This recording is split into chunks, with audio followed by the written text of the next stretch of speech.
ஒரு சுவையான ரசப்பொடி வச்சு ரசம் எப்படி செய்யலான்னு இந்த வீடியோவில் பார்க்கலாம். இது ரொம்ப ஈஸியான மெத்தடில் பண்ண போகிறோம். வாங்க வீடியோக்குள்ளே போகலாம். ஃபஸ்ட்டு நம்ம ரசப்பொடி பண்ண போகிறோம். அதுக்கு 1 டம்ளர் சீரகம் எடுத்துக்கோங்க. இதெல்லாம் ட்ரை பண்ணிக்கோங்க. இந்த மாதிரி ட்ரை ஃப்ரை பண்ணதுக்கப்புறமா தனியாக எடுத்து வச்சுக்கோங்க. மசாலா பொடி பண்ணும்போது தனித்தனியாக ட்ரை பண்ணணும். ஏன்னா ஒரு ஐட்டமும் சீக்கிரம் ட்ரை ஆகிரும். ஸோ தனித்தனியாக பண்ணுங்கள். நெக்ஸ்ட்டு 1 டம்ளர் பெப்பர் எடுத்திருக்கேன்.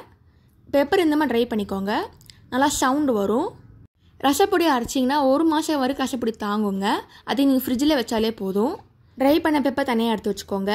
நெக்ஸ்ட்டு 1 டம்ளர் துவரம்பருப்பு எடுத்திருக்கேன். இதுவும் ட்ரை பண்ணிக்கோங்க. நல்லா ப்ரௌன் ஷேடில் வரணும். இப்போ பாருங்கள், கலர் நல்லா மாறிடுச்சு. இப்போ தனியாக எடுத்து வச்சுக்கலாம். இப்போ நெக்ஸ்ட்டு ட்ரை பண்ண போகிறது கருவேப்பிலை கொஞ்சமாக எடுத்துக்கோங்க. நல்லா ட்ரை பண்ணிக்கோங்க. இப்போ இதையும் தனியாக எடுத்து வச்சுக்கோங்க. இப்போ ட்ரை பண்ணது எல்லாமே தனியாக எடுத்து வச்சுக்கோங்க. நல்லா ஆறணும். ஆறுனதுக்கு அப்புறமா நான் மிக்சியில் போட்டு அரைக்க போகிறோம். இப்போ மிக்சியில் ஆட் பண்ணிக்கலாம். இந்த டைமில் பெருங்காயம் கொஞ்சமாக ஆட் பண்ணிக்கோங்க. 1 ஸ்பூன் இருந்தால் போதும். இப்போ மிக்சியில் போட்டு அரைச்சாச்சு. நல்லா நைஸாக இருக்கணும் பொடி. ரசப்பொடி தயாராகிடுச்சு. இந்த ரசப்பொடி ரசம் பண்ணும்போது 2 ஸ்பூன் ஆட் பண்ணுங்கள். டேஸ்ட் நல்லா வரும். ரசம் எப்படி செய்யலான்னு பார்க்கலாம். அதுக்கு ஃபஸ்ட்டு புளி எடுத்துக்கோங்க. தண்ணி ஊற்றிக்கோங்க. நல்லா கரைச்சி வச்சுக்கோங்க. இந்த மாதிரி புளி தண்ணி இருக்கணும். இப்போ நெக்ஸ்ட்டு மிக்சியில் போட்டு அரைக்க போகிறோம். 3 பூண்டு 2 மிளகா போட்டு நல்லா அரைச்சிக்கோங்க. இந்த மாதிரி இருக்கணும். இந்த டைமில் தக்காளி ஆட் பண்ணிக்கலாம். கொஞ்சமாக கொத்தமல்லி, 1 தக்காளி எடுத்துருக்கேன். அப்புறம் கருவேப்பிலை லைட்டாக ஆட் பண்ணிக்கோங்க. நல்லா மிக்சியை போட்டு நல்லா அரைச்சிக்கோங்க. இப்போ இந்த அரைச்ச தக்காளியை புளித்தண்ணியோடு ஆட் பண்ணிக்கலாம். நல்லா மிக்ஸ் பண்ணிக்கோங்க. இந்த மாதிரி நைஸாக இருக்கணும். இப்போ தண்ணியை ஆட் பண்ணிக்கோங்க.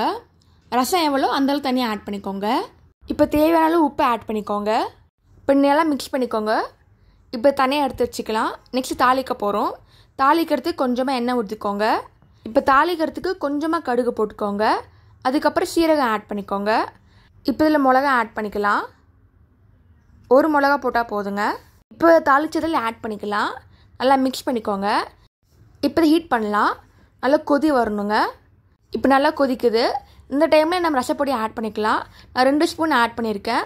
உங்களுக்கு ஃப்ளேவர் ஜாஸ்தியாக வேணும்னா நீங்கள் 3 ஸ்பூன் கூட ஆட் பண்ணிக்கலாம். அவ்வளோதாங்க, சுவையான ரசப்பொடி வச்சா ரசம் ரெடி ஆகிடுச்சு. நீங்களும் ட்ரை பண்ணி பார்த்துட்டு எப்படி இருக்குன்னு சொல்லுங்கள். இந்த மாதிரி சிம்பிள் ரெசிபிலே யூடியூப் சேனல் போட்டிருக்கேன். அதையும் மறக்காமல் செக் பண்ணி பாருங்கள். தேங்க்ஸ் ஃபார் வாட்சிங். இந்த வீடியோ உங்களுக்கு பிடிச்சிருந்தா லைக் பண்ணுங்கள், ஷேர் பண்ணுங்கள், சப்ஸ்கிரைப் பண்ணுங்கள்.